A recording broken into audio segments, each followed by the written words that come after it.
Guys আজি আমি যাবলৈ ওলাই আছোঁ শিলচৰ আৰু শিলচৰত আমি গৈ আছোঁ মানে ঈদৰ পৰা আমি ক'তোতে ফুৰিব যোৱা নাই। আজি আমি ঈদ বুলি আমি শিলচৰলৈ ফুৰিব যাম। কেলৈ কি আমাৰ ঘৰ শিলচৰৰ পৰা অকণমান দূৰত আছে, মিজোৰাম ছাইডত আছে।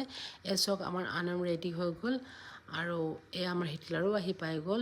হিটলাৰে মোক ভিডিঅ' বনোৱা দেখি দূৰৰ পৰাই মাথাটো হিলাইছে, মানে ৰাস্তাত ভিডিঅ' বনোৱা দেখি সি অকণ খং কৰিছে। তাৰপৰা আমি গৈ আছোঁ আৰু শিলচৰ পামগৈ, বেছি দূৰ নহয় শিলচৰ আমাৰ ঘৰৰ পৰা। আৰু শিলচৰত গৈ কি কৰিলোঁ সেইখিনি মই আপোনালোকক দেখাই আছোঁ। এয়া আনামক চাওক, এয়া আমি আহি পাই গ'লোঁ শিলচৰ। আৰু শিলচৰত আহি পোৱাৰ লগে আনামৰ শ্বপিং ষ্টাৰ্ট হৈ গ'ল আৰু আনামে শ্বপিং কৰি বহুত ভাল পায়। আৰু শ্বপিং মলতো আনাম বহুত বেছি মানে মৌজ কৰে।